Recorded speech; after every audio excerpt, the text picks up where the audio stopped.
regarder sans être vu. Tel est l'esprit de la surveillance. Elle est présente depuis toujours dans la vie des citoyens. Mais en une dizaine d'années, au rythme des avancées technologiques, nous assistons à une révolution. La surveillance ciblée s'est transformée progressivement en une surveillance de masse à l'échelle planétaire. Jadis concentrée sur l'espace public, elle pénètre désormais notre vie privée. On ne peut plus fermer la porte ou tirer le rideau chez soi. Ce regard invisible s'est installé dans notre intimité. Objets et jeux connectés, activités sur les réseaux sociaux, détails de géolocalisation de nos smartphones, requêtes sur les moteurs de recherche. Notre vie en ligne se transforme en données. Des informations qui, une fois traitées, construisent une nouvelle forme d'identité dont nous n'avons pas le contrôle. Car nos vies privées peuvent être mises à nu en quelques instants. C'est ce que nous allons voir grâce à ce film de prévention commandité par la Fédération belge du secteur financier. Ces passants pourraient être vous. Dag Fien. Even kijken. Dag Fien. Even kijken. Insecten. Dat blieft? Ik voel 2 insecten op je rug. Kan dat? Ja, vlinders. Slovenië? Zo, hè. Een moto. Oranje. Pats erop. Een boeiend liefdesleven. 3, 4 zelfs. De vierde, daar zwijg ik meestal over, dus dat weten niet veel mensen. Ik zie geld, ik zie transacties, maar kent je rekeningnummer van buiten? Ik denk dat ik het wel weet. Die staat wel negatief op je bankrekening. Ja? 97. Last month, you spent €200 on alcohol. Voor een huis dat van eigenaar gaat veranderen, €795.000. Ja, eigenlijk.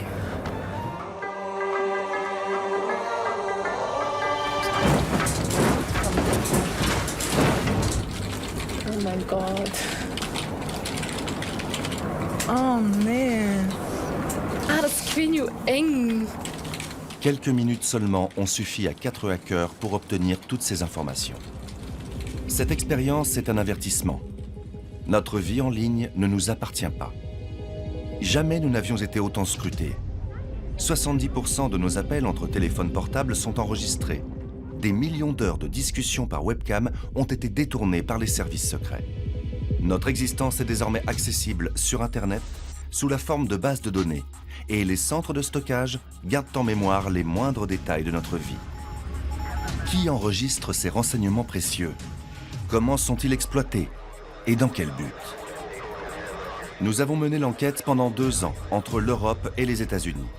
Nous sommes allés à la rencontre des spécialistes de la surveillance numérique, des hackers et des lanceurs d'alerte, mais aussi des géants du web comme Google ou Facebook et des services secrets qui traitent et collectent nos données. Alors que les frontières entre surveillance, technologie et pouvoir s'atténuent, nous allons voir que les clivages se creusent entre 2 camps. D'un côté, les défenseurs des libertés individuelles et de l'autre, les partisans de la cybersurveillance. Un changement de paradigme qui peut entraîner les citoyens vers un nouveau modèle de société.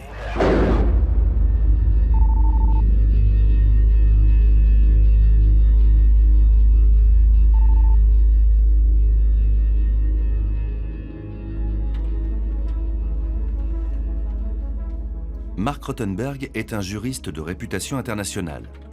Il a été auditionné des dizaines de fois par le Congrès et le Sénat américains pour son expertise de l'Internet. Il préside l'Electronic Privacy Information Center, l'une des principales associations de protection de la vie privée.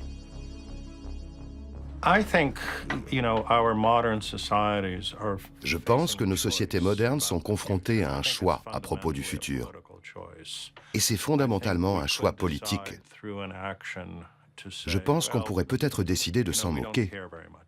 Décider que ce n'est pas très important pour nous que le gouvernement collecte toutes ces informations. Que nous ne nous préoccupons pas de savoir si nos enfants grandiront dans un monde sous surveillance constante. Je pense que cela peut arriver. Il y a des gens qui partagent ce point de vue. C'est la vie moderne, on s'habitue. Mais j'espère que cela n'arrivera pas. Parce que je pense qu'un futur comme cela serait une prison digitale. Nous ressentirons ce que les gens vivent quand ils sont en prison.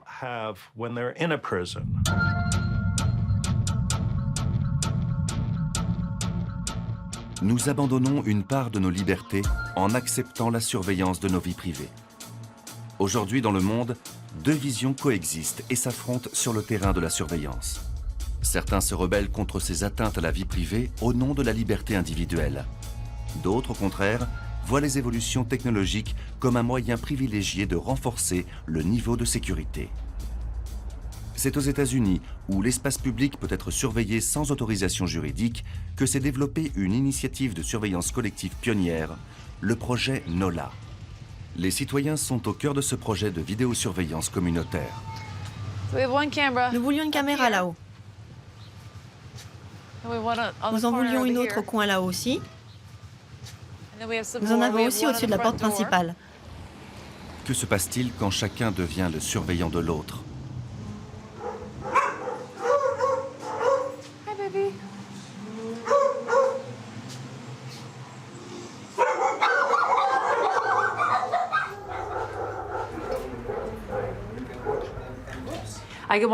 Je peux voir 32 caméras à tout moment, depuis n'importe quel ordinateur ou iPhone. C'était vraiment excitant de découvrir que mes caméras étaient reliées directement à la police. Je pense que c'est une nouvelle alternative que les policiers aident des gens. C'est important qu'à la Nouvelle-Orléans, les gens s'engagent dans le dispositif de lutte contre la criminalité. Le nombre de policiers diminue, et d'un certain point de vue, nous n'avons ni assez de policiers, ni assez d'yeux dans la rue. L'hyperconnectivité a permis à un ancien policier, Brian Lagarde, de mettre en place un système de surveillance privée au potentiel de développement illimité. Toutes les images captées par les caméras des citoyens convergent vers ce centre de traitement. Le projet NOLA est un formidable allié pour le département de police, parce que nous réunissons des citoyens grâce aux technologies modernes, des technologies de pointe. Nous combinons ces moyens pour que police et citoyens travaillent main dans la main. Les caméras sont hébergées chez des habitants ou dans leurs entreprises, pas sur des poteaux téléphoniques, ni dans des espaces publics. Tous sont volontaires pour héberger une caméra qui permet, grâce à leur connexion Internet, de faire converger les signaux vidéo vers ce bâtiment où nous pouvons les enregistrer gratuitement. En Europe, il est formellement interdit de filmer le jardin de son voisin. Ici, non seulement c'est possible, mais les images peuvent être diffusées sur Internet. Avec mon voisin, tous les deux, nous avons décidé de faire converger nos caméras. Donc, quel que soit le sens de déplacement d'un individu, nous pouvons filmer son visage. Comme vous le voyez, la mienne pointe dans cette direction et celle de la maison de mon voisin de mon côté. Ce sont des caméras à haute définition à vision nocturne. La nuit, elles émettent une petite lueur et vous voyez vraiment bien. Ça marche du tonnerre. Pour ma part, j'enregistre dans la maison. Le projet NOLA, grâce à Internet, a accès à ces caméras.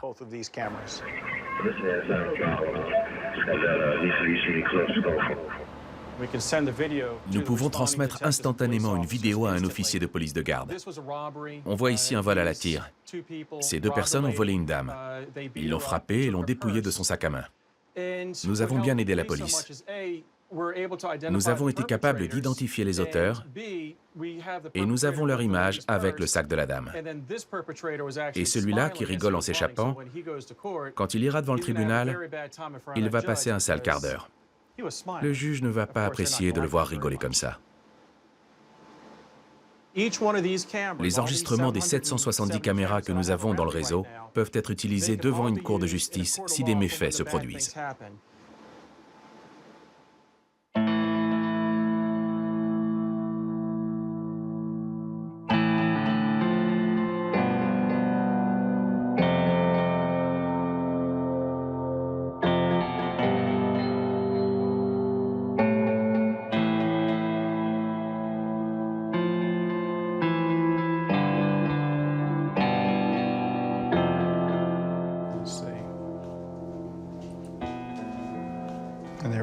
Regardons ce matin.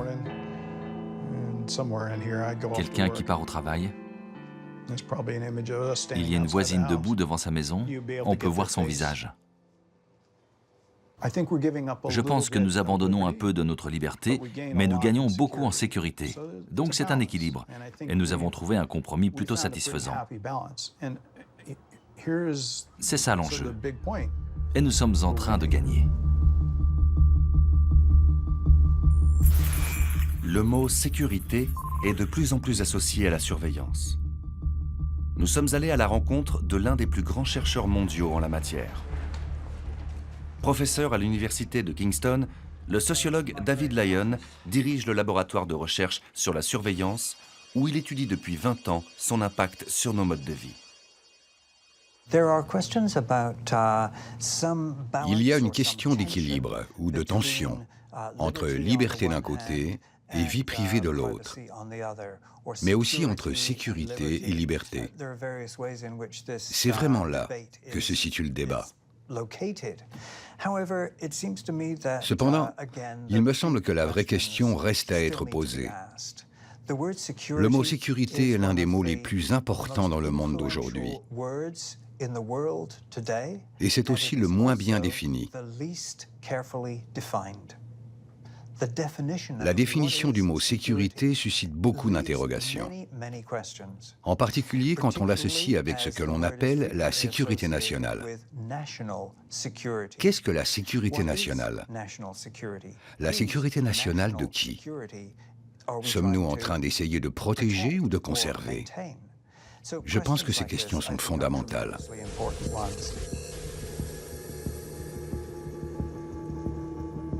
Dirigeons-nous maintenant vers ceux qui pensent que la sécurité ne justifie pas un renoncement à nos libertés fondamentales. C'est un maître de la technologie, l'ingénieur allemand Carsten Noll, qui nous donne rendez-vous à Berlin, au Security Research Lab, son laboratoire de recherche en sécurité informatique.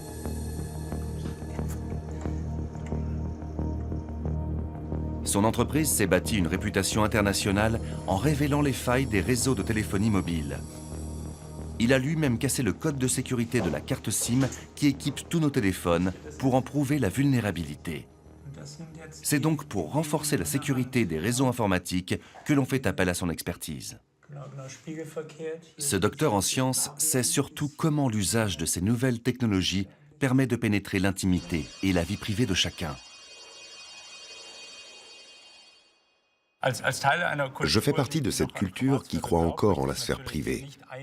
Et je ne peux pas admettre que les gens aient renoncé à avoir une vie privée.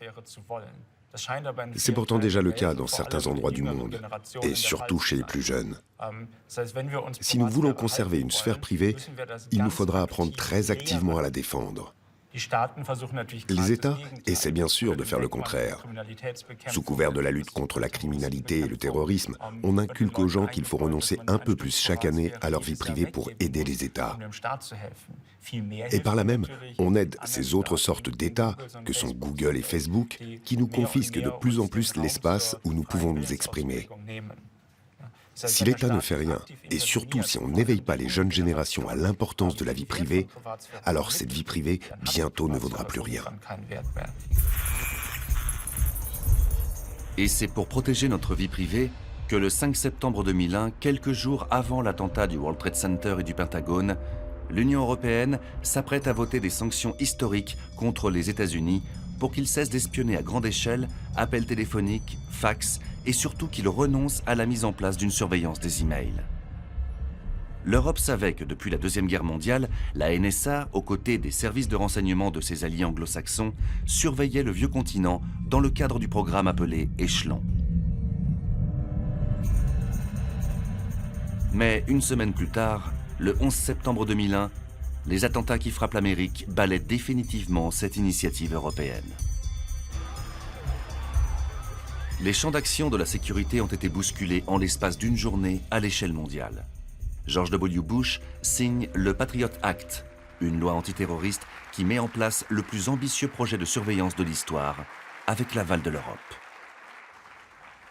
This new law that I signed today will allow surveillance of all communications used by terrorists, including emails, the internet, and cell phones.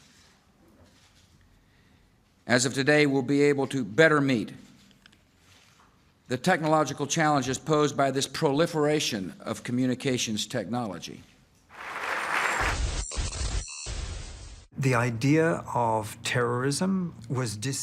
Le concept de terrorisme a été véhiculé avec une connotation particulière. En pratique, il était fréquemment associé avec certains groupes. Il s'agissait de ceux ayant les caractéristiques soi-disant musulmans ou arabes.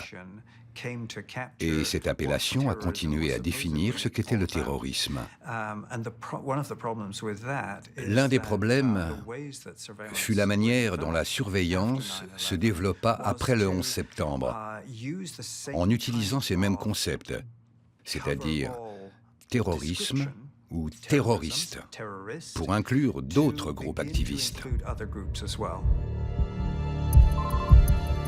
Au cœur du système de surveillance post-11 septembre, un homme bénéficiait de toute l'attention du président américain en matière de politique sécuritaire. Désormais associé dans un cabinet d'avocats influents, Stewart Baker fut conseiller général de la NSA et vice-ministre en charge de la sécurité intérieure de George Bush.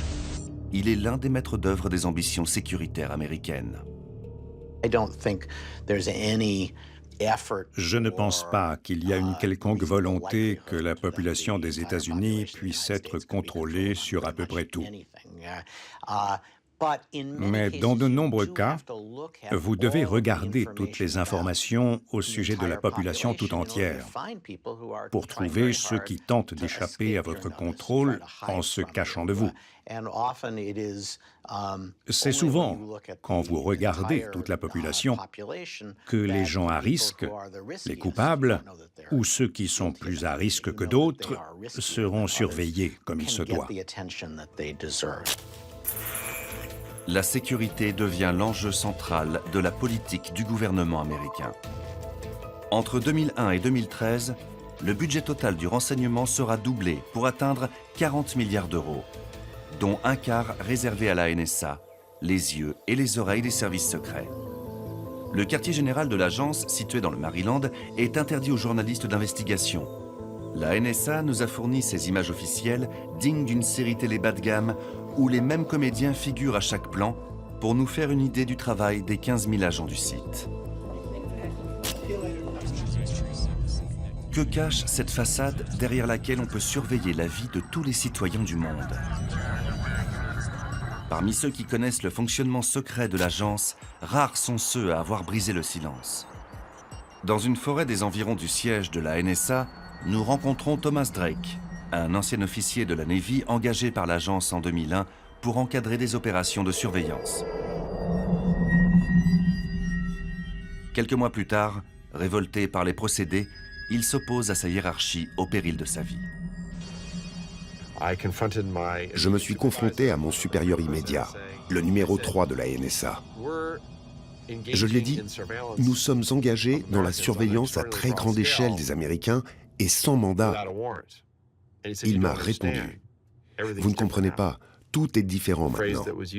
Il a dit que nous vivions dans des conditions d'urgence et que des moyens extraordinaires étaient nécessaires pour faire face à de telles menaces et que nous avions besoin des données. Il a dit, ne pose plus de questions si tu veux rester avec nous. Et ce n'était pas qu'une simple menace. Après ces révélations, en 2006, Thomas Drake est accusé de haute trahison. Il risque la prison à vie. Après 5 années de procédure, faute de preuves, les charges sont abandonnées. In 2006, I came under direct investigation by the U.S. government. Why?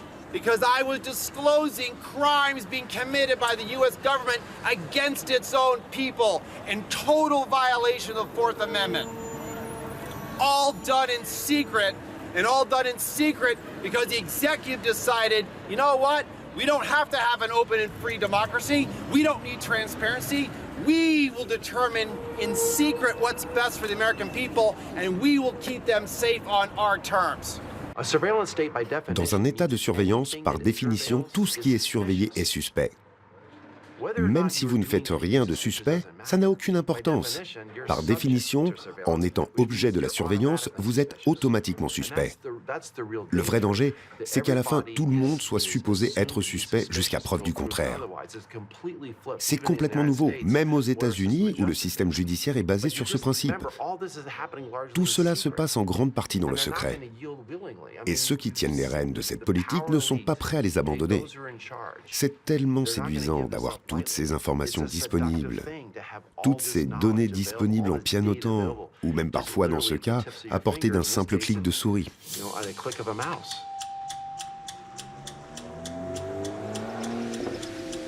À Montréal, la société Ubisoft a fait de la cybersurveillance le moteur d'un jeu vidéo, Watch Dogs.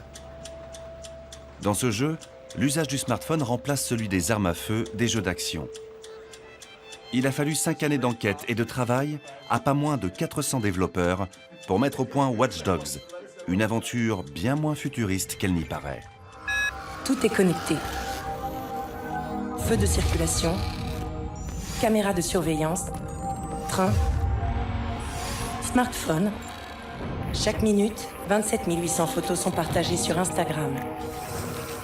1 875 000 j'aime sont distribués sur Facebook. Et 200 millions d'emails sont envoyés. Le monde hyper connecté est là. Rendez-vous sur Watch Dogs, We Are Data.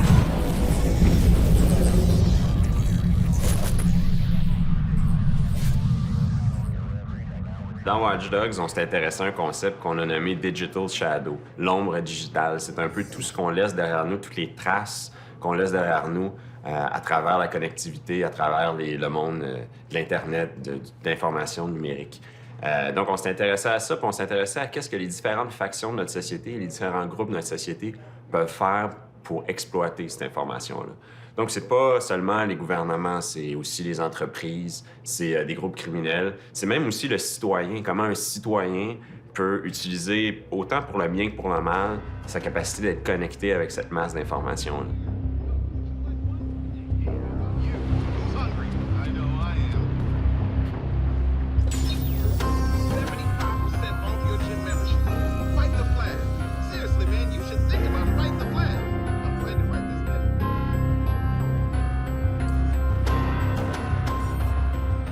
Watch Dogs, c'est le prolongement ludique de notre société hyperconnectée. Un monde où chacun laisse derrière lui une nuée d'indices, de données utiles, de renseignements potentiellement compromettants. Un monde où les objets connectés sont autant de mouchards qui enregistrent nos moindres faits et gestes en permanence.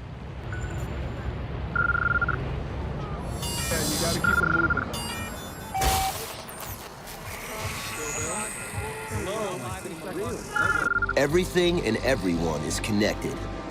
You can hack into anyone's life. Tap their phones, their music, their accounts. Identify criminals, disrupt communications, roadways, infiltrate private homes. J'espère et j'imagine qu'une fois fini le jeu, les joueurs vont prendre leur téléphone et immédiatement faire un lien direct entre l'univers du jeu et le monde extérieur. La frontière entre les deux univers est mince. Nous sommes profondément connectés avec le monde réel, d'une manière que nous n'avions jamais envisagée. I know the truth. I know how you think. I see the digital shadow you cast. You lie to everyone else. You can't hide from me.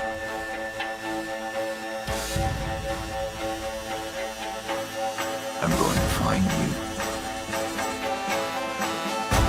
and expose you to the world.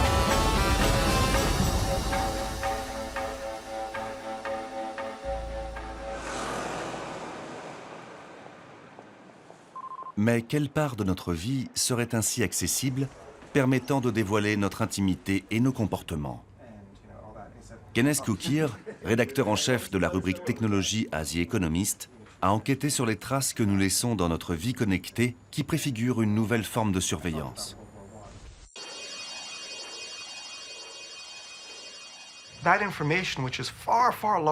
La quantité d'informations devient énorme, bien plus que par le passé, parce que nous pouvons maintenant les stocker et les traiter.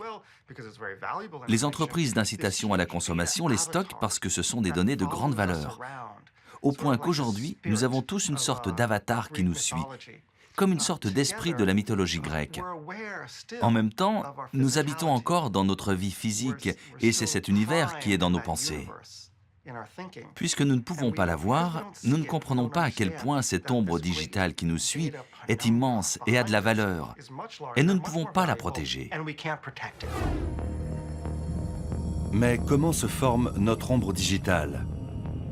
Nul ne peut imaginer ce qui se cache derrière une simple connexion à Internet. Le logiciel CookieViz, mis à disposition des citoyens par la CNIL, permet de visualiser les mouchards numériques qui viennent s'attacher à notre adresse IP pour nous épier. Ce sont ces petits espions appelés cookies qui apportent la matière première aux sociétés de statistiques et d'analyse. Au bout de quelques minutes de connexion, aussi bien sur un site d'information que de commerce, une myriade de ces cookies détectent notre présence et enregistrent nos données. Chaque point bleu est une entreprise privée qui espionne notre navigation Internet.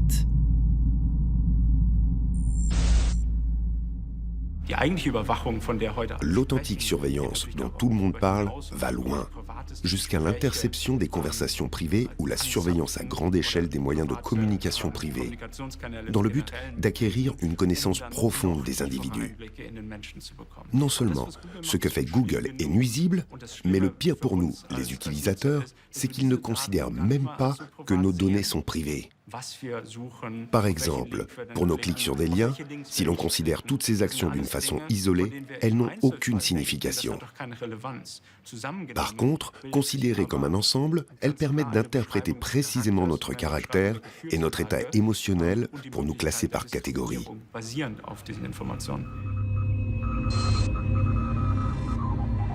Nos actions, transformées en données, constituent une mine d'or pour Facebook. Sur son site Facebook for Business, destiné aux entreprises, le réseau social se vante du trésor de profils personnalisés que constituent ses membres. Ce qui intéresse Facebook, c'est le profilage précis qu'il tire de nos publications. Une surveillance invisible qui permet ensuite des publicités personnalisées. Par exemple, la catégorie « Personnes aisées », une cible privilégiée de certains annonceurs correspondant aux 13% des Français les plus riches. Près de la moitié d'entre eux sont inscrits sur Facebook. Et le site, qui décortique leurs goûts et leur comportement au quotidien, sait quantifier leur probabilité d'achat sur différents types de produits. Plus 30% de chances d'acheter des cosmétiques à plus de 75 €. Plus 33% pour les robes à plus de 1000 €. Plus 40% pour les montres au-delà de 750 €.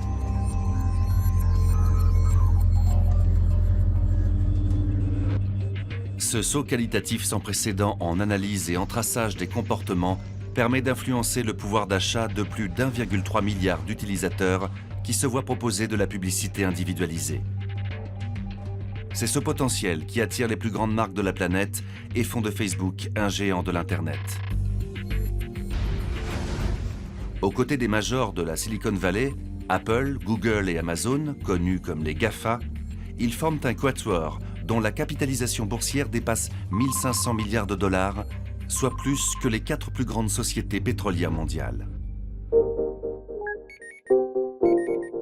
Et les données qui font la richesse de ces entreprises sont vouées à croître de façon exponentielle avec les objets connectés qui viendront faciliter nos existences et épier tous nos comportements.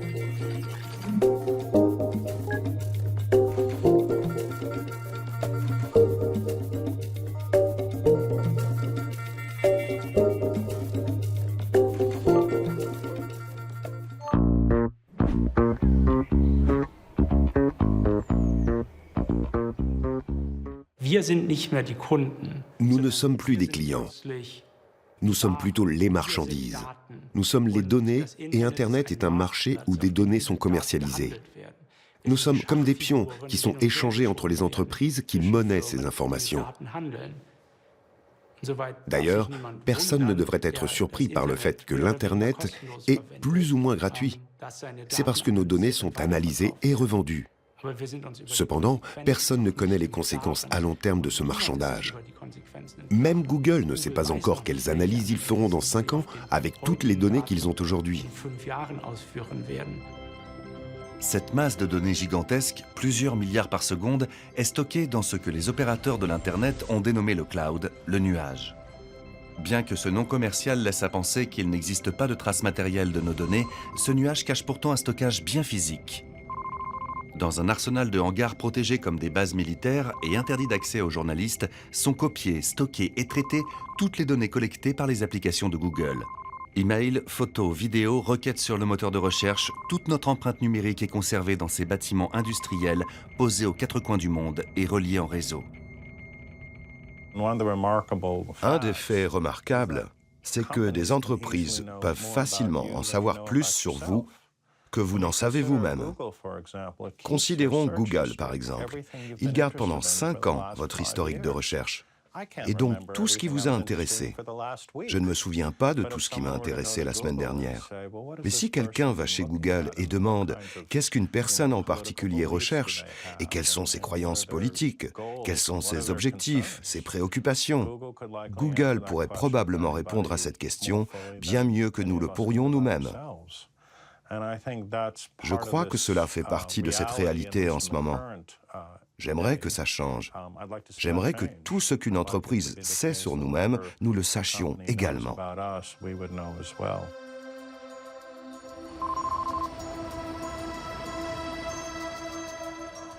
Ainsi, nous laissons une trace indélébile de nos actions, de nos déplacements, de nos opinions et de nos envies.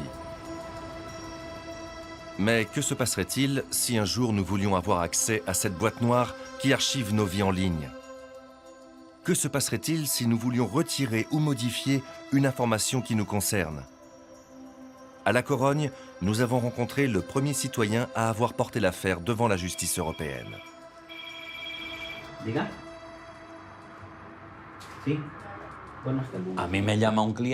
Un de mes clients m'appelle et me dit « Mario, tu sais que je t'ai trouvé sur Google ?» Je lui dis « Si tu cherches Pedro aujourd'hui et qu'il n'y est pas… » Il me demande « Dis Mario, il paraît qu'on t'a saisi des biens ?» Je dis « Quoi ? Une saisie ?» Je ne me souvenais même pas de cette affaire réglée depuis 16 ans. Mario Costera est graphologue à La Corogne. En 1998, son appartement est mis aux enchères pour recouvrir des dettes de sécurité sociale. L'annonce légale est alors publiée dans le journal régional La Vanguardia. En 2007, quand le journal digitalise ses archives, Mario est automatiquement associé à cette affaire à la première page des recherches Google de son nom. Cela me porte préjudice parce que j'étais consultant d'entreprise. Qu'est-ce qui arrive à un consultant qui gère l'entreprise d'un autre? On te dit « J'espère que tu géreras ma société mieux que ta vie ». Depuis 7 ans, je n'arrête pas de donner des explications, jusqu'à ce que j'en ai eu ras-le-bol. Et je me suis dit, il faut en finir avec ça. Je suis allé chez Google pour leur dire, s'il vous plaît, enlevez-moi ça. On me dit, pas possible de l'enlever, il faut voir avec le journal La Vanguardia. La Vanguardia ne veut pas l'enlever non plus. Alors, on écrit à Google et ils nous disent qu'on doit aller aux États-Unis où se trouve leur siège et que là-bas, ils vont traiter l'affaire. C'est l'impuissance de faire face à un géant. On se sent impuissant. On t'envoie aux États-Unis. Je dois payer un billet d'avion. Qu'est-ce que je fais? J'y vais et je paye un avocat à $5 000 de l'heure? C'est quoi cette folie? Pitié, c'est l'impuissance totale. Il y a un moment, on se dit, qu'est-ce que je fais?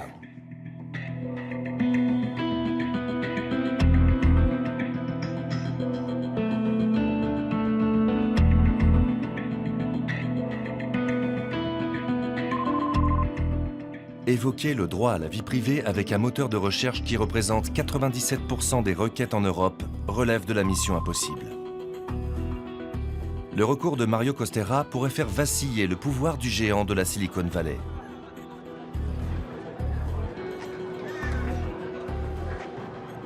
Après 6 mois de négociations avec Google, nous avons enfin pu pénétrer sur leur campus et obtenir un rendez-vous avec leur vice-président en charge des affaires juridiques, David Drummond. On doit trouver le juste milieu entre la préservation de la vie privée, l'information et l'innovation. Ce qui nous importe, c'est d'être sûr que nous protégeons bien la vie privée des utilisateurs, que les utilisateurs ont bien un choix et la transparence, qu'ils savent ce qui se passe, qu'ils puissent changer les choses, changer des réglages, que le partage de leurs informations est sous leur contrôle. Mais ce que nous ne voulons pas faire, c'est d'interdire l'utilisation des données. Parce que les données, c'est important pour la société. Cela permet de l'améliorer grâce aux innovations, appliquer le big data aux problèmes médicaux pour soigner et à bien d'autres choses.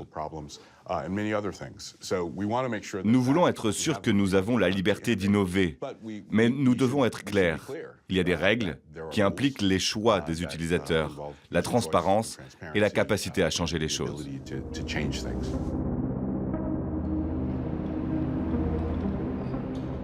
Face aux géants de l'Internet, quelle est la marge de manœuvre des citoyens consommateurs dans la maîtrise de leurs données personnelles ?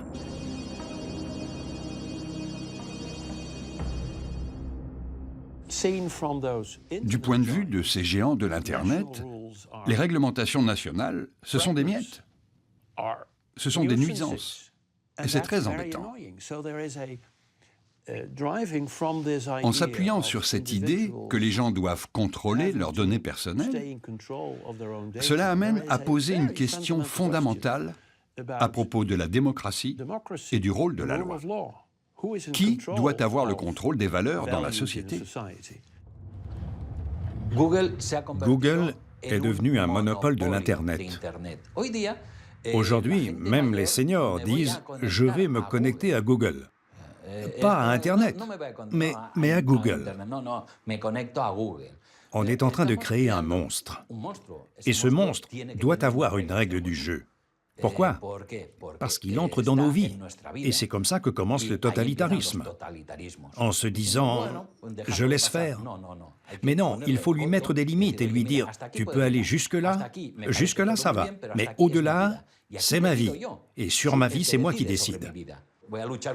Je vais lutter contre un géant, je verrai bien où ça me mène. »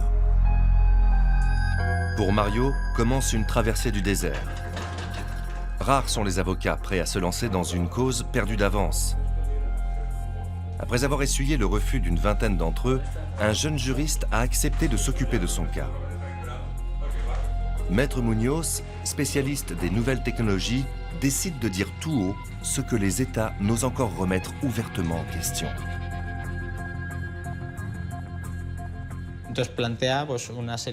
Nous avons déposé 9 requêtes pour établir si un moteur de recherche basé aux États-Unis est assujetti à la législation européenne et si ce que fait ce moteur de recherche est un traitement de données ou non. Et c'est cela le cœur du sujet. Déterminer si les moteurs font un traitement de données, oui ou non. Et d'un autre côté, si l'Agence de protection des données a le pouvoir de sanctionner les pratiques de ces entreprises. L'Agence espagnole de protection des données, dont la mission est de veiller au respect de la vie privée des citoyens, se joint à la requête de Mario face à Google.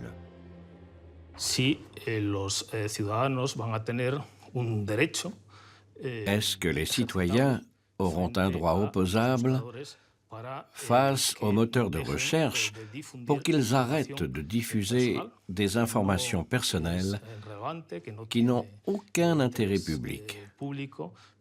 Parce que ces données diffusées massivement sur Internet engendrent des préjudices et peuvent, dans certains cas, violer leurs droits. Mario Costera est le premier citoyen à porter la question devant la Cour de justice européenne. Face à lui, Google joue alors son meilleur atout. Francisco Diaz, ancien bras droit du commissaire européen à la concurrence, Mario Monti, reconverti comme avocat des grands groupes monopolistiques, il dirige un pool d'une dizaine d'avocats. Résultat, la pression a payé.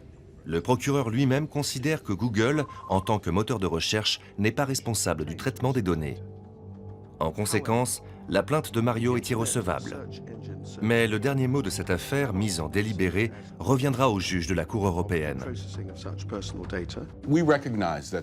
Nous constatons des susceptibilités en Europe et ailleurs à l'égard des sociétés qui réussissent, qui ont une grande envergure et qui font bien les choses, qui sont importantes par leur taille. Nous l'avons constaté et avons toujours voulu continuer à écouter. Nous avons coopéré ces dernières années avec la Commission européenne dans ses enquêtes au sujet de notre moteur de recherche. Nous avons déjà obtenu un règlement là-dessus et nous espérons que cela aboutira bientôt. Nous continuons à travailler avec les régulateurs et les législateurs européens pour nous assurer que nous obtiendrons le juste équilibre sur ces points. La loi européenne qui réglemente la protection des données date de 1995. L'Internet n'en était qu'à ses débuts. Par son action en justice, Mario a remis en cause ce vide juridique et a ouvert une réflexion sur le fond. Un an plus tard, contre toute attente, le verdict de la Cour européenne donne gain de cause à Mario et à l'Agence espagnole de protection des données. C'est une première mondiale. Le juge déclare que Google réalise bien du traitement de données. Mario Costera peut enfin demander le retrait de l'occurrence qui l'incrimine. Le géant de la Silicon Valley doit s'exécuter. Le droit à l'oubli devient un droit applicable à tout citoyen européen.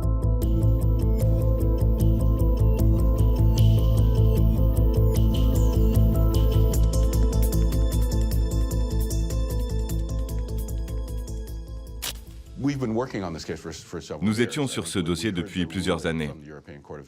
Alors quand nous avons entendu le verdict de la Cour, nous avons été un peu surpris. Aujourd'hui encore, nous pensons que cette loi est une erreur et qu'il devrait y avoir un dialogue en Europe sur la façon de mettre en application la loi sur le droit à l'oubli. Et peut-être à travers de nouvelles lois et un nouveau dialogue pour voir comment la mettre en application d'une façon plus précise.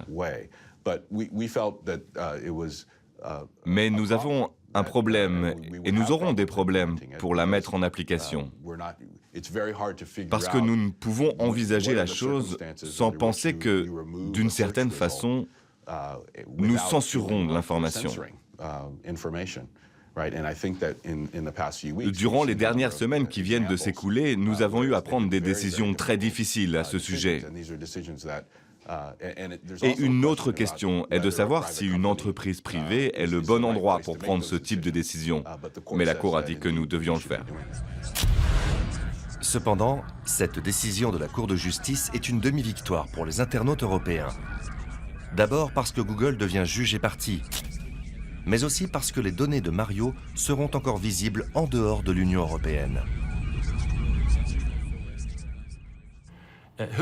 Qui a le contrôle? Qui devrait avoir le pouvoir dans une société d'information? C'est une des questions fondamentales. Et bien sûr, étant donné l'évolution de la valeur de l'information, ces pouvoirs sont de plus en plus grands. C'est pourquoi, dans la refonte des réglementations européennes, nous devrons envisager maintenant le concept de méga-amendes. Des amendes en millions et possiblement en milliards d'euros pour être sûr que la dissuasion soit suffisamment forte. Et je suis sûr que si nous introduisons ces moyens plus puissants, on peut contrôler, réduire et diriger graduellement ces nouveaux pouvoirs.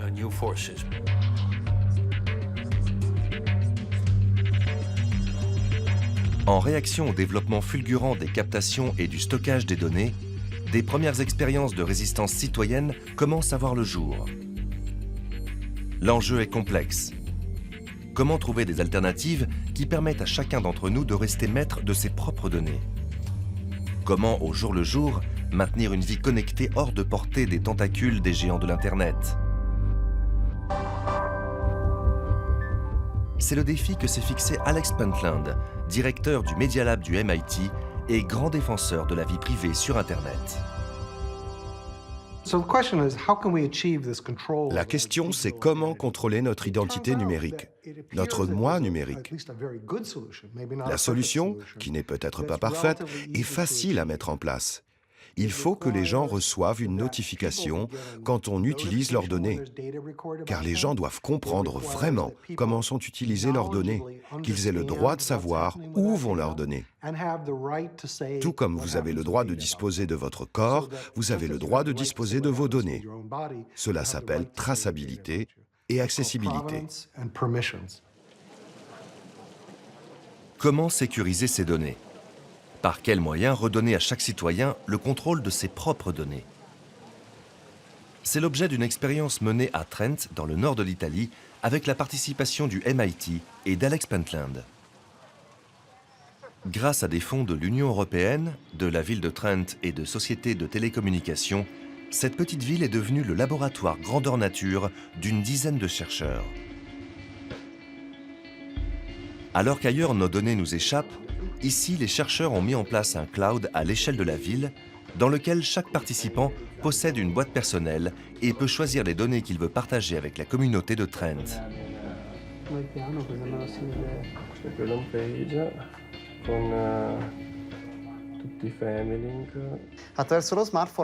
Avec les smartphones, on collecte beaucoup d'informations personnelles. Des informations sur leurs déplacements, les interactions qu'ils peuvent avoir, les informations qu'ils recherchent et qu'ils utilisent, et nous utilisons leurs informations en les mettant dans une boîte à données. Cette boîte, que l'on appelle Personal Data Store, est gérée de manière transparente, c'est-à-dire que les gens peuvent voir et vérifier où leurs données vont finir, qui les utilise et comment elles sont partagées.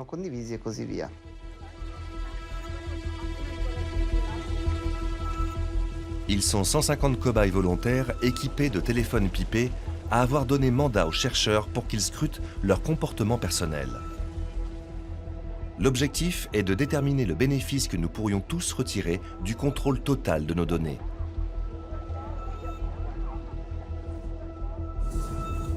Amy, une mère de famille américaine installée à Trent depuis quelques années, a accepté de participer à l'expérience pendant une année.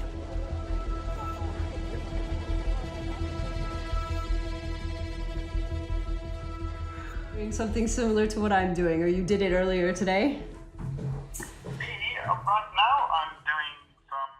Qu'est-ce qui se passe avec mes données GPS? Comment ces données sont-elles rendues disponibles? Qu'est-ce qui peut être extrait de tout ça? C'est intéressant de savoir quelles sont réellement ces données. Et aujourd'hui, si je participe, c'est parce que je m'intéresse au type de données qui sont collectées sur moi. Et j'essaye de comprendre comment ces données peuvent être utilisées.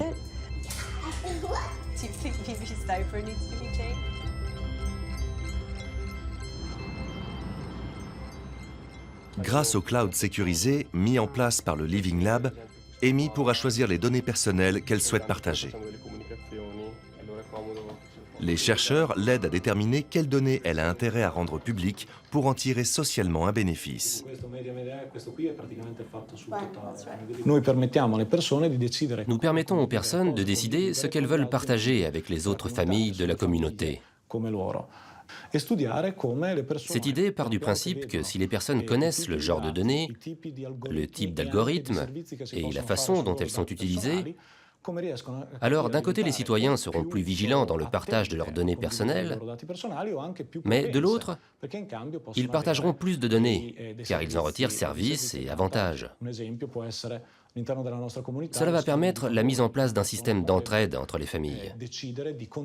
En partageant avec d'autres leurs données quotidiennes de localisation, elles peuvent trouver une place dans une voiture pour accompagner leur enfant à l'école en covoiturage.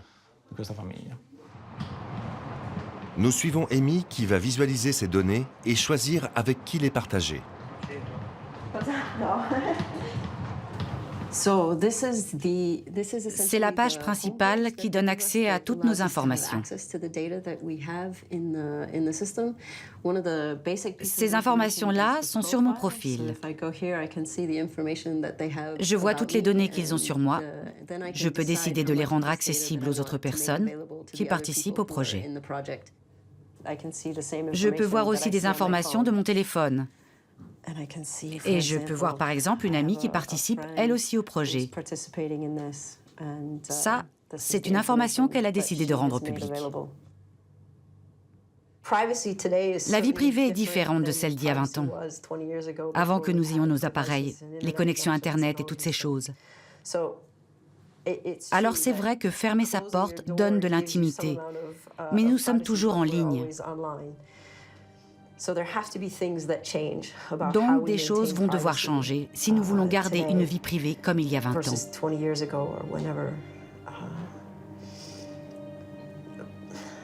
Mais il faudrait être capable de maintenir un certain niveau de vie privée et pouvoir dire « Je ferme cette porte et je ne partage pas cela ». Vous voulez avoir la possibilité de vous déconnecter si vous n'êtes pas d'accord? Si vous donnez ce pouvoir aux gens, alors ils voudront partager plus. C'est comme cela que nous irons vers une société de partage et de créativité, qui est la société que nous voulons. Est-ce que c'est parfait? Non. Est-ce que c'est bien mieux que ce que nous avons aujourd'hui? Oui. Doit-on le faire maintenant? Absolument.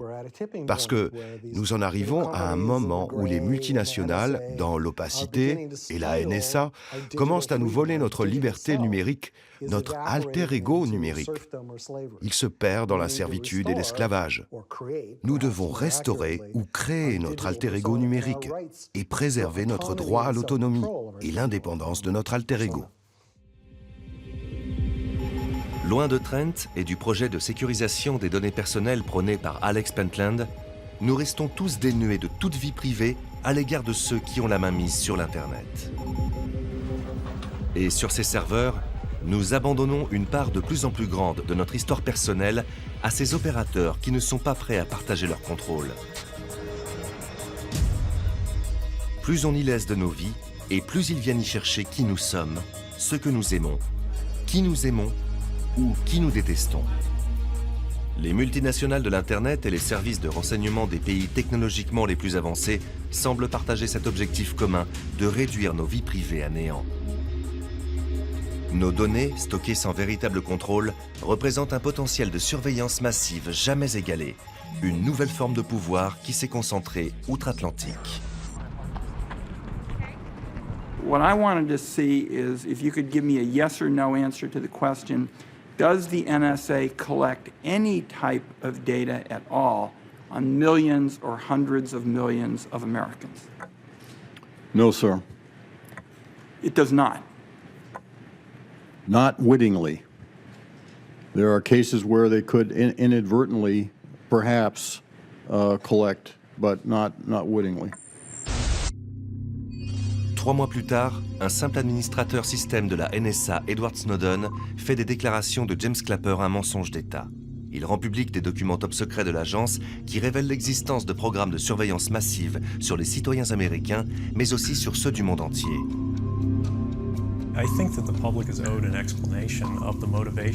À la différence d'autres lanceurs d'alerte comme Thomas Drake, qui ont seulement témoigné contre la NSA, Edward Snowden est parti avec des milliers de documents top secrets de l'agence. Le premier document, publié le 6 juin 2013 par le journal britannique The Guardian, est un choc pour l'Amérique. Il s'agit d'un ordre ultra confidentiel de la Cour secrète de justice, la FISA, obligeant Verizon, l'une des grandes compagnies de téléphonie des États-Unis, à remettre à la NSA des informations complètes sur les appels de ses clients américains. Snowden est à la une de la presse internationale.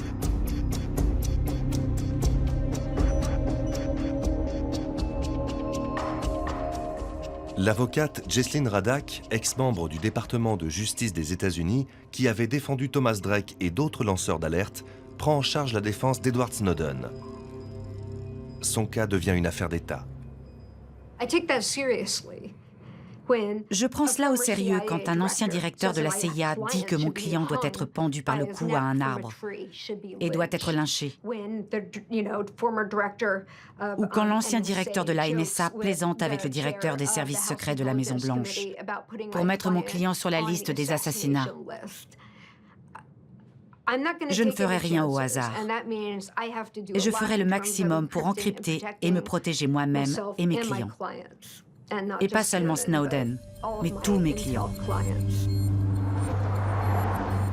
Snowden transmet les milliers de documents qu'il possède à plusieurs journaux influents afin qu'ils poursuivent l'enquête. Une équipe du Washington Post recevra le prestigieux prix Pulitzer pour sa contribution.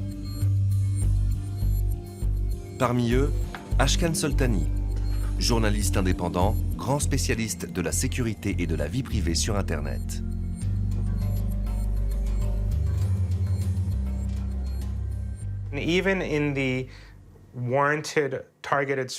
Même pour les surveillances officiellement mandatées par la Cour secrète de justice ou des organismes juridiquement habilités par la Cour secrète,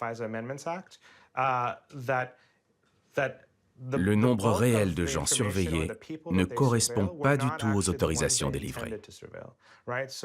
Ainsi, Si moi-même je suis une cible, alors tous ceux avec qui j'ai communiqué par email, chat, forum, etc., eh bien, toutes les données de ces personnes seront aussi collectées et stockées par la NSA.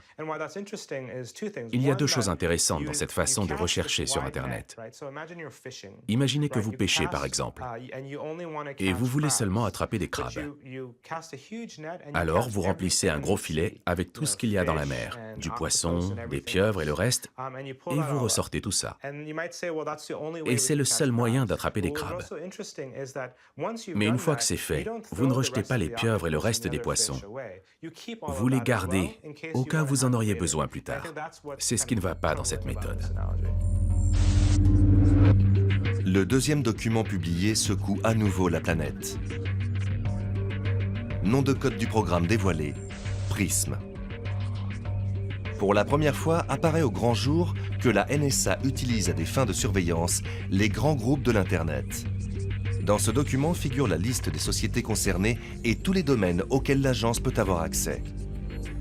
L'Internet est devenu le vecteur principal d'un modèle de surveillance de masse touchant tout le monde. Pour les entreprises comme Google, l'une des conséquences dramatiques des révélations Snowden, c'est que les gens ont l'impression que nous partageons sans discrimination nos données avec le gouvernement américain ou avec la NSA. Cela est très éloigné de la vérité. Tout ce que nous faisons, c'est de répondre à des demandes ciblées du gouvernement et nous y sommes obligés pour des raisons de sécurité nationale. Mais nous faisons bien attention à protéger nos informations et repoussons le gouvernement quand nous sentons qu'ils vont trop loin. Et nous nous assurons que nous sommes transparents à ce sujet. Nous avons publié là-dessus dans notre rapport de transparence. Et nous avons été clairs sur le point des informations que nous avons communiquées au gouvernement. Je ne peux pas l'affirmer plus clairement. Il n'y a pas de porte cachée dans notre système. Nous ne travaillons pas en coopération avec la NSA en partageant nos données. Encore une fois, nous répondons à des obligations légales.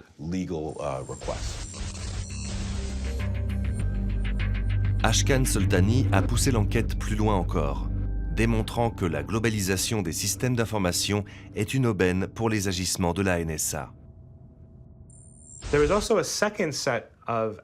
Il y a aussi un second mode d'intrusion du gouvernement sur lequel j'ai écrit, en plus de la possibilité de collecter des données en les demandant à Google directement. Le gouvernement va et collecte aussi des informations sur les réseaux qui relient les différents serveurs de Google. Par exemple, Google a un serveur ici, en Caroline du Nord, et un serveur en Islande.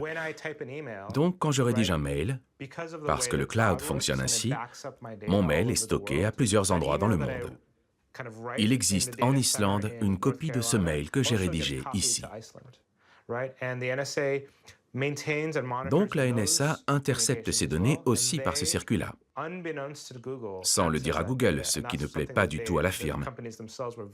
Parce que d'un côté, le gouvernement les force à livrer leurs données, mais de l'autre, le gouvernement peut aussi les obtenir par une porte dérobée dans le système.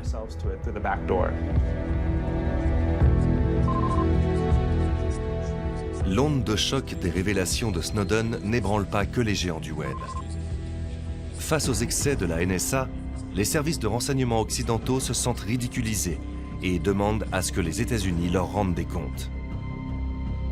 Bernard Barbier était l'un des dirigeants clés de la DGSE quand l'affaire éclata. Cet homme de l'ombre s'exprime pour la première fois devant un média. Ce qui a été même surprenant pour nous, qui étions des services, c'était, je dirais, l'aspect massif. C'est-à-dire que ces technologies qu'ont déployées les Américains leur a permis d'avoir un accès quasiment complet à l'Internet. Donc, en gros, j'écoute l'Internet mondial et puis je suis capable de le traiter. Et surtout aussi, la deuxième chose, je pense, qui est quand même extrêmement, je considère grave, et que nous, Français, ne faisons pas, c'était qu'ils n'avaient pas de règles de déontologie, en particulier vis-à-vis des pays alliés. Nous, les Français, nous sommes donné nos propres règles de déontologie, ce n'est pas la loi française qui nous l'oblige, mais en particulier sur le fait que nous n'espionnons pas nos alliés. Donc les Américains peuvent très bien... Voilà, moi je me suis expliqué avec eux, mais nous avons considéré qu'actuellement, en particulier en Europe, Nous n'avions pas à espionner les Allemands et je dirais, nos voisins européens. Et cette déontologie, les Américains ne l'ont pas appliquée parce qu'ils considèrent que leur domination technique, finalement, leur permet de tout faire. Et en particulier de prendre un avantage vis-à-vis des autres pays. Au plus haut niveau européen, sur le plan politique, ce contexte inédit autant qu'exceptionnel bouleverse les règles du jeu.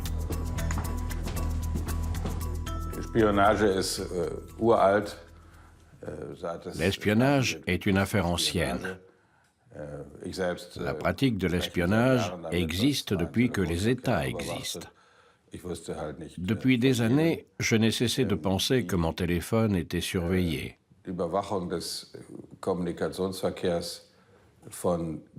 Mais ce que je ne savais pas, c'est que les communications de tous étaient surveillées à l'échelle mondiale. C'est une nouvelle donne rendue possible par l'extension de l'utilisation des câbles sous-marins sur toute la planète. 99% des communications téléphoniques et de l'Internet mondial transitent par un réseau intercontinental de câbles sous-marins et de fibres optiques. Par le biais de ces points névralgiques, les données numériques sont interceptées et collectées. Le GCHQ, les services de renseignement de Sa Majesté, jouent un rôle crucial dans ce dispositif. Le journal The Guardian publie un document du GCHQ qui établit la collecte et le partage avec la NSA des communications, des emails, des posts Facebook, de toutes données qui transitent par ces câbles sous-marins. Mot d'ordre de la NSA, collectez tout. Nom de code du programme, Tempora. Sir David Hammond, ancien directeur des services de renseignement britanniques, désormais professeur au King's College de Londres, était au cœur du système d'écoute mondiale. Il reconnaît l'existence de Tempora.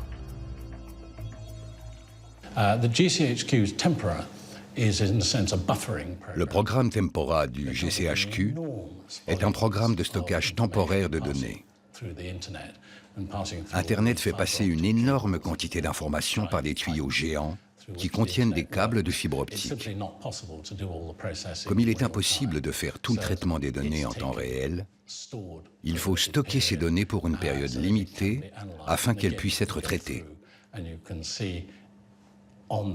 Ainsi, vous pouvez aller voir sur les connexions Internet à large bande s'il y a des données concernant des terroristes, des criminels ou des forces hostiles que vous recherchez. L'éventail des programmes de surveillance mis en œuvre dépasse l'imagination. Il questionne le bien fondé de ce qui se fait dans l'ombre. Optic Nerve, révélé par The Guardian, est un programme du GCHQ qui avait enregistré 1,8 million de conversations sur webcam de Yahoo entre particuliers en Europe pour tester des systèmes automatiques de reconnaissance faciale et biométrique. « 200 000 de ces conversations enregistrées en toute illégalité étaient à caractère hautement sexuel. La plus stricte intimité violée en dehors de tout contexte légal. La liberté des citoyens laisse place à la raison d'État.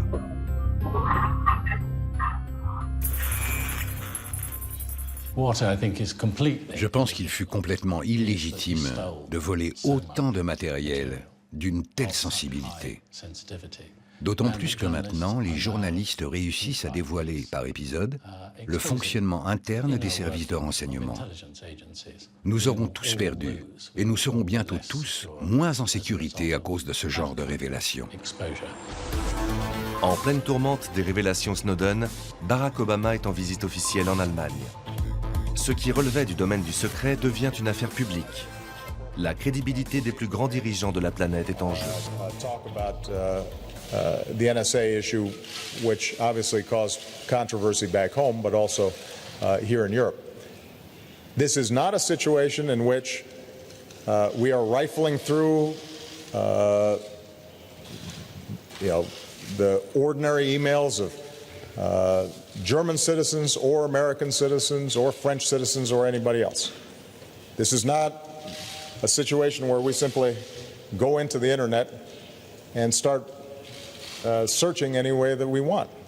This is a circumscribed, narrow system directed at us being able to protect our people, and all of it is done under the oversight of the courts. Et pourtant, même la chancelière allemande n'échappe pas à la surveillance de la NSA. Premièrement, c'est étonnant qu'un administrateur système puisse avoir accès à une telle quantité d'informations. Le deuxième point, c'est que jusqu'ici, l'échelle de l'utilisation de ces communications n'était pas connue, et cela change les termes de la discussion. Le troisième point, c'est que cela a créé des problèmes dans les relations germano-américaines. Nous travaillons à rétablir les rapports avec notre partenaire le plus important, de manière à défendre nos intérêts et soigner nos relations. Soit les gouvernements français, espagnols et allemands ne savaient tout simplement pas qu'il y avait les écoutes téléphoniques et des interceptions de communications électroniques, soit leurs objections sont hypocrites.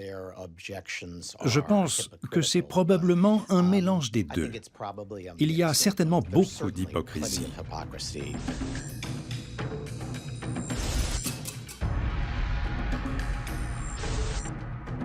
Comme si rien ne s'était passé les semaines précédentes, en janvier 2014, le président Barack Obama limite la surveillance de la NSA sur le territoire américain en même temps qu'il reconduit les programmes de surveillance tous azimuts dans le monde. Un mois plus tard, le président François Hollande est en visite officielle aux États-Unis. Il y a une confiance mutuelle qui a été restaurée et qui doit être fondée à la fois sur le respect de chacun de nos pays, et également sur la protection de la vie privée, de ce qu'on appelle les données personnelles, de ce qui fait que chaque individu peut, malgré les progrès technologiques, être sûr qu'il n'est pas surveillé. L'exemple de l'espionnage des chefs d'État et des chefs de gouvernement, puis le geste symbolique d'Angela Merkel montrant son téléphone portable, a deux significations. Bien sûr, on ne doit plus mettre l'accent seulement sur le téléphone d'Angela Merkel, parce que ce sont désormais tous nos téléphones qui font l'objet d'une surveillance.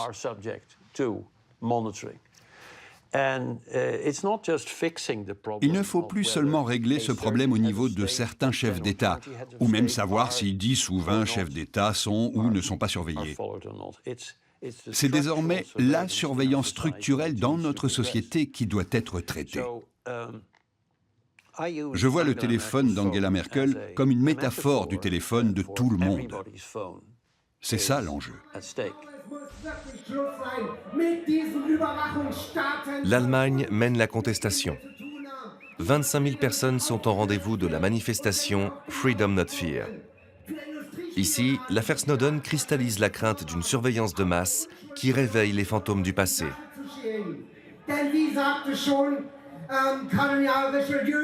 Gebt mir 10 Zeilen, die der bravste Mensch geschrieben hat, die ihr kennt, und ich werde etwas darin finden, ihn hängen zu lassen. Connu sous son nom de hacker, Padloun a créé il y a 27 ans Digital Courage, la plus ancienne association de lutte pour la défense de la vie privée et de la protection des données en Allemagne. La première manifestation suite à l'affaire Snowden avait pour thème l'archivage des données. La NSA pratique également ce stockage de données. À notre sens, c'est illégal. Nous devons veiller à ce que ces sauvegardes ne deviennent pas légales. Maintenant, grâce à Snowden, les gens savent que nous, les hackers, racontons la vérité à ce sujet depuis des années. Nous ne sommes plus des farceurs, car nous avions raison. 13 ans après la riposte avortée de l'Europe contre Echelon, le programme américain de surveillance des citoyens européens, la thématique de la surveillance de masse revient sur le devant de la scène au Parlement européen. l'institution ouvre ses portes à ceux qui autrefois étaient considérés comme de simples contestataires. La NSA a été guidée à tout moment par le désir d'occulter, de se soustraire, d'éluder, de mal interpréter, d'ignorer les autorités légales, dans le but d'étendre ces pratiques de collecte de données. Les gens qui se sentent concernés par la vie privée et les libertés civiles, qu'ils soient en Europe ou aux États-Unis, doivent partager la même inquiétude sur cette question. Maintenant, la vie privée de tout le monde, nos données personnelles et leurs historiques deviennent l'équivalent d'une propriété étatique secrète, détenue pendant des années comme des données précriminelles, au cas où elles seraient nécessaires dans le futur. Les politiques ont-ils les moyens de barrer la route à la NSA? Si le politique cesse de légiférer dans un domaine parce qu'il est prétendument trop tard, le politique doit démissionner. Cette énorme quantité de données ne doit pas nous exonérer de la tâche d'élaborer des lois afin que la collecte de ces données ne soit pas utilisée à de mauvaises fins. À l'ère du numérique, le rôle du politique reste d'empêcher la mauvaise utilisation des données dès qu'elle se produit.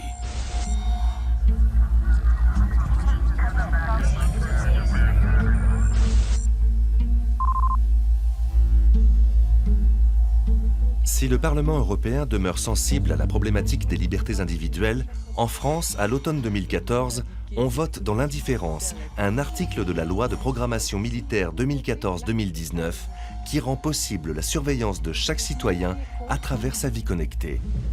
Merci, abstention. L'article 13 est adopté.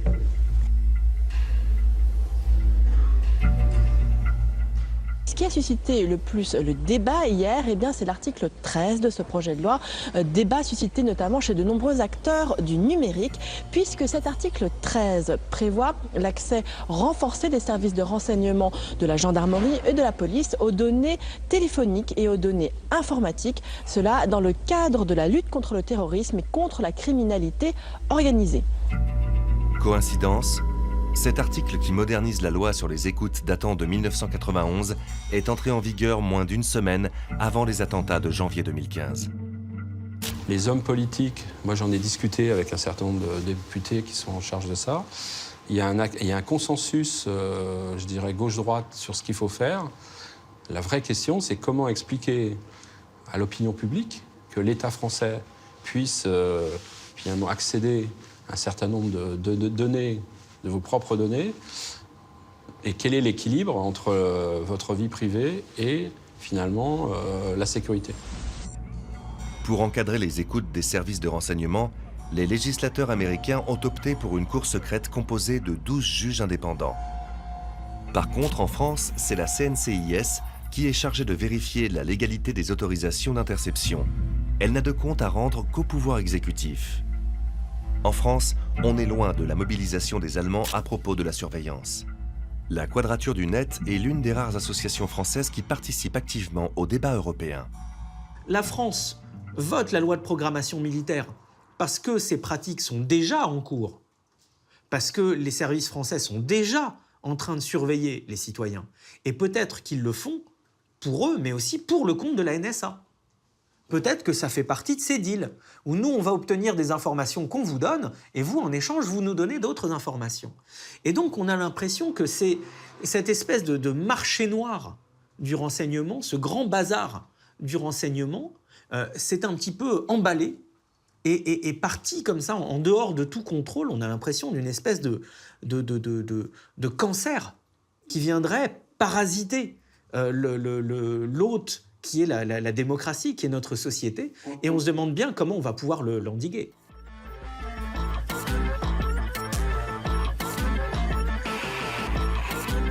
We can act now and make a difference for ourselves and everyone we know by using free and open source software that belongs to everyone and that we can always control.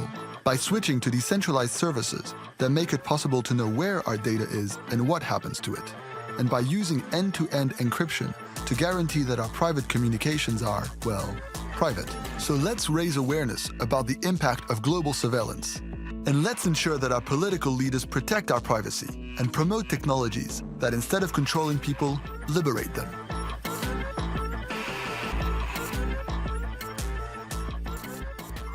Protéger notre vie privée, c'est tout l'objet de la Commission nationale informatique et liberté. Alors, en fait, on a été consulté sur la loi de programmation militaire, mais pas sur le fameux article 13 qui a suscité autant de controverses dans la presse. Et donc, c'est un article qui permet aux services de renseignement d'avoir accès aux données de connexion qui existent déjà de longue date. Donc, les données techniques enregistrées par les opérateurs de télécommunications, mais d'abord de façon un peu plus extensive en termes de nature des données et surtout en temps réel. Donc, dans le fond, ce texte, il transforme l'accès à un stock à un accès à un flux. Donc, il transforme la donnée de connexion quelque part en une forme d'écoute. Alors, on a regretté de ne pas avoir été officiellement consulté parce que c'est quand même un changement très important de potentialité pour les services de renseignement. C'est terrible de penser que la loi, finalement, ne devrait plus avoir son mot à dire dans ce domaine. Et l'idée même de, finalement, écarter les juges de tout contrôle démontre combien il y a un danger qui est énorme. Je ne sais pas si les populations réalisent à quel point elles sont en train de se donner pieds et mains liés, de se livrer totalement dans leur vie privée, dans leur vie professionnelle, dans leur déplacement, dans tout ce qui touche finalement à l'intime, combien elles offrent ça, et il faudrait en plus renoncer au contrôle que devrait offrir la loi et au contrôle que devraient offrir les magistrats. Lors d'une audition à l'Assemblée nationale, Jean-Marie Delarue, le nouveau président de la CNCIS, a dit que le risque est grand de voir se développer de nouvelles approches plus ou moins intrusives, sans disposition législative et donc sans les garanties qui entourent les interceptions de sécurité. C'est la veille de l'attentat du 7 janvier contre Charlie Hebdo que l'économiste et écrivain Jacques Attali, ancien conseiller de François Mitterrand, nous livrait son analyse sur cette loi de programmation militaire. La principale question, c'est qui a le droit de contrôler ceux qui prennent la décision de surveiller. Et là, on se trouve devant l'arbitraire du pouvoir exécutif qui n'est pas sous le contrôle du juge. Bon. Tant qu'on est en démocratie, ce qui est le cas aujourd'hui, et qu'on n'est pas dans un cas d'urgence, je ne pense pas que demain matin, le pouvoir politique va utiliser cette loi de façon mal intentionnée. Mais en fait, le texte est là. Et n'importe quel pouvoir politique n'a pas besoin d'un nouveau texte pour contrôler les citoyens sans aucun contrôle du juge aujourd'hui. Voilà.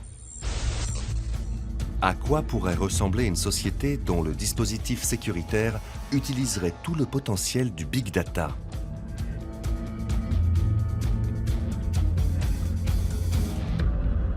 In the future, my nightmare is that mon cauchemar pour le futur serait que nous ayons les moyens de prédire ce que les gens feront et quel comportement ils pourraient avoir. On pourrait imaginer qu'on puisse découvrir qu'Edward Snowden est sur le point de révéler des informations et d'être un dissident avant même qu'il agisse. Et bien sûr, pas besoin que ce soit infaillible. Donc non seulement on va attraper Edward Snowden, mais aussi 3 ou 4 autres personnes avant qu'ils agissent. Et là, ce serait une sorte de techno-totalitarisme. Il est très important que nous évitions que tout cela se produise. Tous ceux qui pensent que c'est juste de la science-fiction sont simplement ignorants de l'histoire. Trouver le coupable avant qu'il ne commette son crime. Ce n'est pas de la science-fiction. Le monde du prédictif se profile.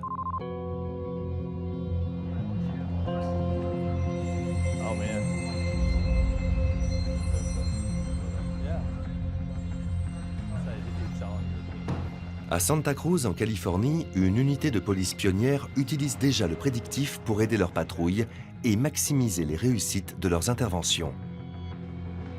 C'est l'ordinateur qui guide cette nouvelle forme de surveillance. L'obsession de l'anticipation est une doctrine très prisée dans la tactique militaire.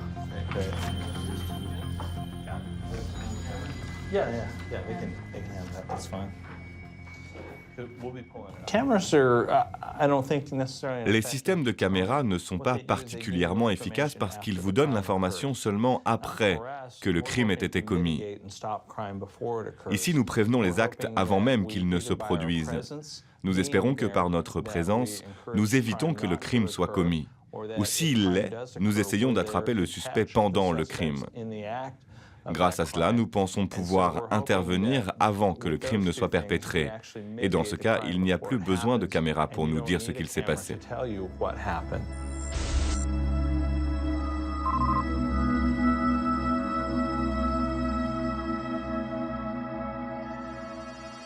Le projet Predpol n'est pas une simple émanation de la police locale.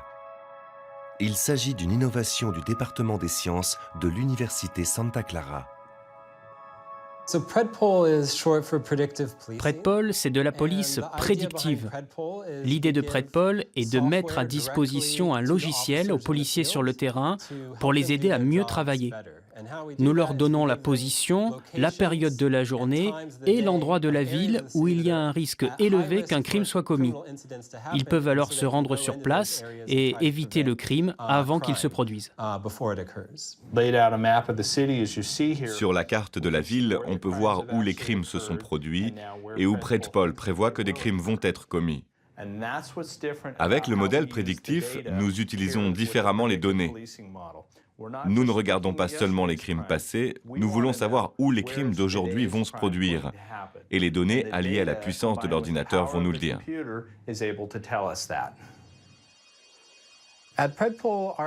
Chez Predpol, nos algorithmes utilisent les données des crimes passés. Nous avons pris les données de la police de ces 10 dernières années. Nous les intégrons tous les jours dans nos calculs, comme si ces crimes commis sur 10 années s'étaient produits hier. C'est ainsi que nous prévoyons où les crimes vont probablement être commis demain. Un nouveau débouché pour l'utilisation des données.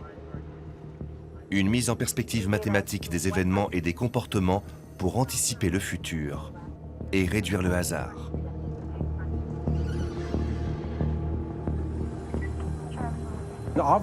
Un officier de police peut couvrir 1% de la ville. Notre objectif chez Predpol est de trouver le maximum de crimes dans ce 1%. Alors, ils peuvent aller dans ces zones et éviter les crimes.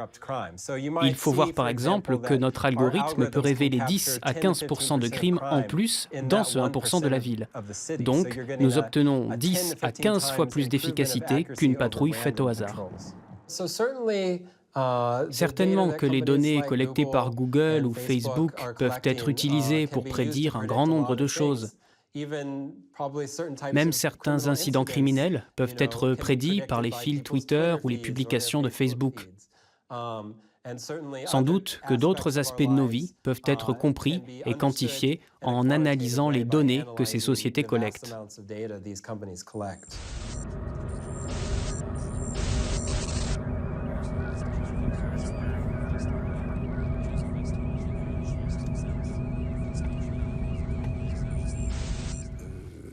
Tout ce qui est préventif mérite qu'on l'accepte. À condition que ce soit une prévention réelle. Par exemple, plutôt que d'arrêter quelqu'un dont on pense que dans 6 mois il va commettre un meurtre, je préfère qu'on le mette en situation de ne pas le commettre en le formant, en l'éduquant, en lui donnant une situation qui lui permet de ne plus être dans l'engrenage qui va le conduire au meurtre. Donc la prévention doit être une prévention de revalorisation de soi et non pas de coercition. La réponse est désormais entre les mains des citoyens. Chercher des solutions pour faire face aux défis d'un monde sans frontières numériques, c'est l'objet des rencontres du Chaos Communication Congress. Dans ce haut lieu de la dissidence informatique, par la maîtrise de la technologie, on apprend à protéger sa vie privée et à se cacher d'une surveillance hors contrôle. Ici, on réfléchit aussi à la société de demain et à la défense de cet idéal de plus en plus abstrait qu'est la démocratie.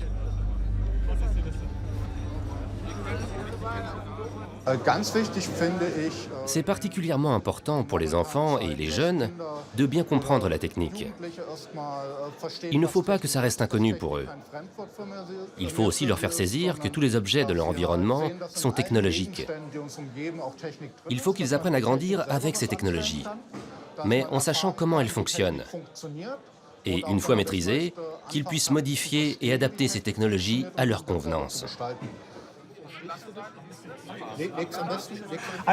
Je ne pense pas qu'il soit nécessaire de prendre des mesures extraordinaires pour protéger notre vie privée dans une société libre. Par contre, les gens n'auront pas d'autre alternative dans une société prison. C'est ainsi que les gens devront communiquer, parce qu'ils vivront dans une société où leurs moindres faits et gestes seront surveillés. Et s'ils veulent franchir la ligne rouge, il leur faudra utiliser la ruse. Il leur faudra être astucieux pour protéger leur vie privée et leur communication. C'est ce que nous devons éviter. Nous ne pouvons pas nous permettre de croire en un monde si funeste. Nous devons continuer à affirmer la liberté que les gens doivent attendre dans une société démocratique. Ces techniques de surveillance vont permettre de surveiller l'électeur, de mieux savoir comment il vote, comment il se comporte et comment l'orienter dans son comportement. Parce que toutes ces techniques de big data seront, par exemple, sur quel réflexe appuyer pour faire voter les gens dans telle ou telle direction. On saura les faire consommer, on saura les faire voter. Et il y a un vrai risque d'une sorte de transformation de la démocratie en une mascarade de démocratie où les gens ne seraient plus que des citoyens consommateurs ou consommateurs citoyens utilisés par des systèmes qui sauront très bien comment les manipuler.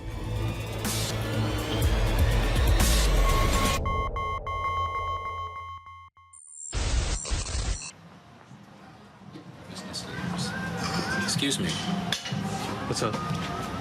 What are we doing here? Oh, I'm taking a video. I'd appreciate it if you'd go somewhere else with that, okay? Oh, it's fine. It's just a video. It's offensive to me. Excuse me, I'm trying to have a private conversation. Could you respect that? And she just didn't get it. It's just a video, man. I hear you. Okay. I'm having a private conversation. Would you please move? It's just a video. Do you not understand what I'm saying? It's a private conversation. All right, calm down. Leave. Calm down. Leave. It's just a video. Fuck you.